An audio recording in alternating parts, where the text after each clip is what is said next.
എൻ്റെ ജീവിതത്തിൽ, എൻ്റെ അഭിനയ ജീവിതത്തിൽ ഒരു രണ്ടാം ഘട്ടത്തിലേക്ക് പോകുന്ന ഒരു സിനിമയായിരിക്കും ARM എന്ന് എനിക്ക് ഏറെ പ്രതീക്ഷയുണ്ട്. എന്ന് നിന്റെ മൊയ്തീൻ എന്ന സിനിമയിൽ അഭിനയിക്കാൻ പോയപ്പോൾ അവിടെ അസിസ്റ്റന്റ് ഡയറക്ടറായിരുന്നു ജിതിൻ. അവരെ കണ്ടപ്പോൾ തന്നെ തോന്നി ഭാവിയിൽ ഒരു സിനിമയൊക്കെ എടുക്കാൻ സാധ്യത ഉള്ള ഒരാളാണെന്ന് തോന്നിയിട്ട് ഞാൻ അപ്പം തന്നെ ഒരു ചാൻസ് ചോദിച്ചു, സിനിമയൊക്കെ എടുക്കുമ്പോൾ എന്നെയൊക്കെ വിളിക്കുമോ എന്ന്. വാക്കാണ് ഏറ്റവും വലിയ സത്യം എന്ന് പറഞ്ഞതുപോലെ അദ്ദേഹം ഒരു സിനിമ എടുത്തപ്പോൾ, അതും ഇത്രയും വലിയൊരു സിനിമ എടുത്ത സമയത്ത് എന്നെ ക്ഷണിച്ചതിന്, വെറുതെ ക്ഷണിച്ചതല്ല, ടൊവിനോയുടെ നായികയായിട്ട് ക്ഷണിച്ചതിന് നന്ദി.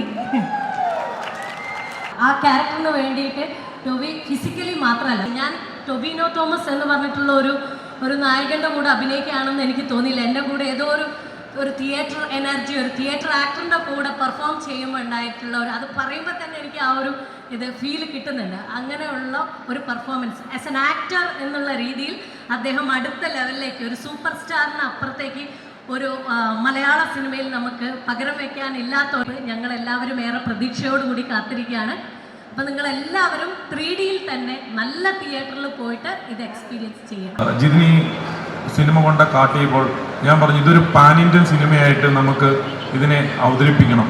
അങ്ങനെയാണ് ആ ഡിസ്കഷനിലൂടെയാണ് ഇതിനെ ARM എന്നുള്ള പേരിലേക്ക് ഞങ്ങൾ ഇതിനെ മാറ്റുകയും പിന്നീട് അജയൻ്റെ രണ്ടാം വർഷം എന്നുള്ളൊരു പേര് മാറ്റിയിട്ട് ARM എന്നുള്ള പോസ്റ്ററിലൂടെ പിന്നീട് ഇതിനെ പബ്ലിസിറ്റി ചെയ്യുകയുണ്ടായത്.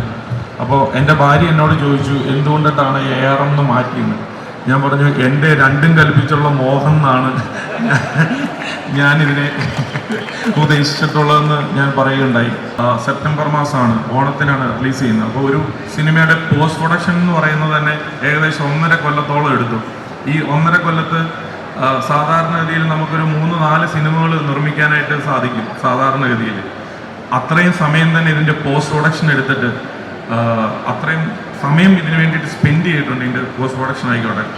അതുപോലെ ഈ സിനിമ കാട്ടിയതിൻ്റെ പശ്ചാത്തലത്തിൽ ARM എന്ന് പറയുന്ന സിനിമ കന്നഡയിൽ റിലീസ് ചെയ്യുന്നത് ഹോംബാലെ എന്ന് പറയുന്ന ബിഗ് പ്രൊഡക്ഷൻ ഹൗസാണ്. അജയന്റെ രണ്ടാം മോഷണം എന്ന് പറയുന്ന വലിയ സിനിമയുടെ ഭാഗമായിട്ട് ഇവിടെ വന്ന് നിൽക്കാൻ സാധിച്ചതിൽ ഒരുപാട് സന്തോഷം. എന്നെ സംബന്ധിച്ചിടത്തോളം വളരെ പേഴ്സണലി ഫേവറേറ്റ് ആയിട്ടുള്ള ഒരു സിനിമയും കൂടെയാണ്.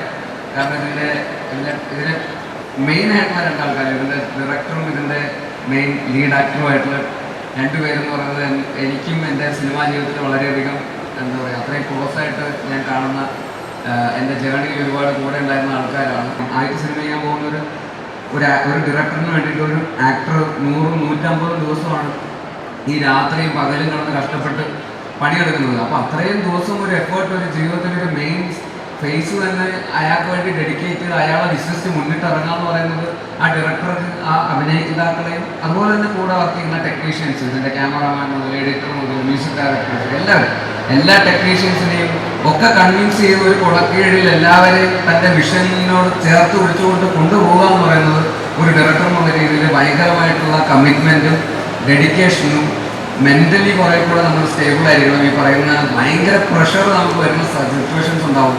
ഈ പറയുന്ന പല പ്രശ്നങ്ങളാണ് നമുക്ക് ഈ പ്രോസസ്സിൻ്റെ ഇടയിൽ, ഈ 8 വർഷത്തിനിടയിൽ ഉണ്ടാകുന്ന പ്രശ്നങ്ങൾ. എൻ്റെ എക്സ്പീരിയൻസ് വെച്ചിട്ട് എനിക്ക് പറയാൻ പറ്റും, ഒരുപാട് പ്രശ്നങ്ങൾ ഫേസ് ചെയ്യേണ്ടി വരും ഷൂട്ടിംഗ് സമയത്ത്. ക്രൈസിസ് മാനേജ്മെൻറ്റ്, ആ വേദി എന്നൊക്കെ പറഞ്ഞ് പല 100 കണക്കിലുള്ള പ്രശ്നങ്ങളാണ്. ഈ പ്രശ്നങ്ങളൊക്കെ ഒരു കൂൾ ഹെഡഡായിട്ട് ഡീൽ ചെയ്യാൻ പറ്റുക, ഇതെല്ലാം കൂടെ ഡീൽ ചെയ്ത് അവസാനം നല്ല ക്വാളിറ്റി ഔട്ട്പുട്ട് ഉണ്ടാക്കിയെടുക്കുക എന്നൊക്കെ പറയുന്നത് അത്ര നിസ്സാരമായിട്ടുള്ളൊരു കാര്യമല്ല. അത് സക്സസ്ഫുള്ളി കംപ്ലീറ്റ് ചെയ്തിട്ടുണ്ടെന്നാണ് ഞാൻ വിശ്വസിക്കുന്നത്. ഞാൻ കണ്ടിടത്തോളം അങ്ങനെ തന്നെ സംഭവിച്ചിട്ടുണ്ട് എന്നാണ് ഞാൻ വിശ്വസിക്കുന്നത്. അതുകൊണ്ട് തന്നെ ജിതിൻ ലാൽ എന്ന് പറയുന്ന ഡയറക്ടറിന് ഞാൻ ഇവിടെ നിങ്ങളെല്ലാവരും ഒന്ന് കൈയടിക്കണം എന്ന് അഭ്യർത്ഥിക്കുന്നു.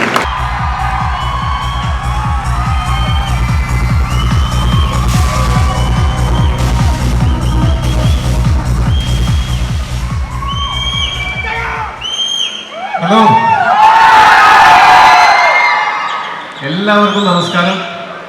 താങ്ക് യു സോ മച്ച് ഞങ്ങളുടെ ഈ ഒരു സന്തോഷത്തിന് ഞങ്ങളുടെ കൂടെ വന്നതിന് ഒരുപാട് സന്തോഷം.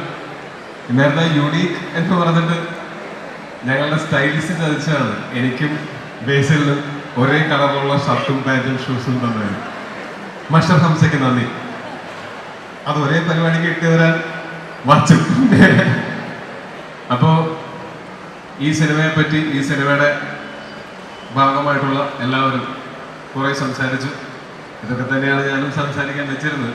അത് അവരെല്ലാം സംസാരിച്ച സ്ഥിതിക്ക് എനിക്ക് പറയാനുള്ളത് ഒരുപാട് നന്ദിയാണ്.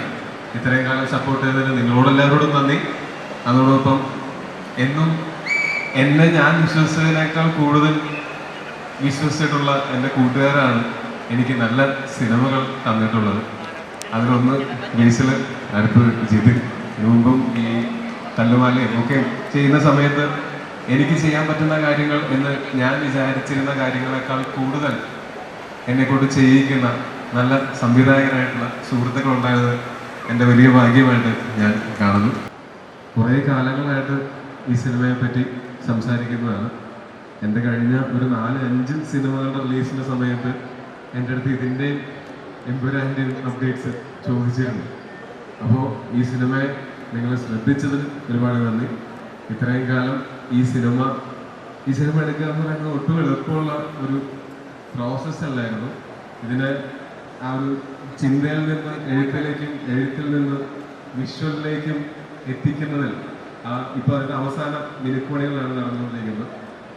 അതിൽ ഒരുപാട് പ്രശ്നങ്ങളും ഒരുപാട് പ്രതിസന്ധികളും ഒക്കെ നമ്മൾ നേരിടേണ്ടി വന്നിട്ടുണ്ട്.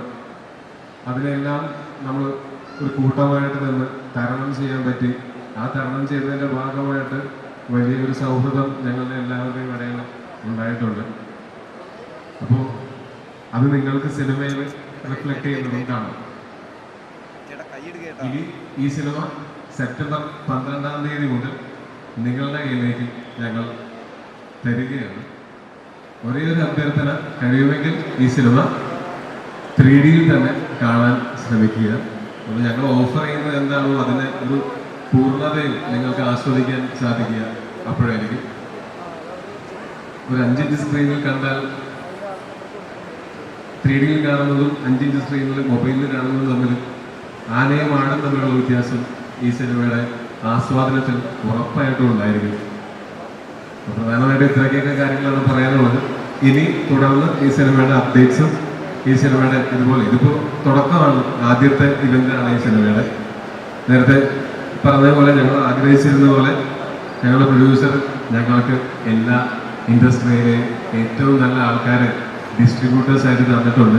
ഞാൻ കുറേ കാലമായിട്ട് ആഗ്രഹിച്ചിരുന്ന, സ്വപ്നം കണ്ടിരുന്ന ഒരു കാര്യമാണ് മറ്റ് ഭാഷകളിലെ സിനിമകൾ ഇവിടെ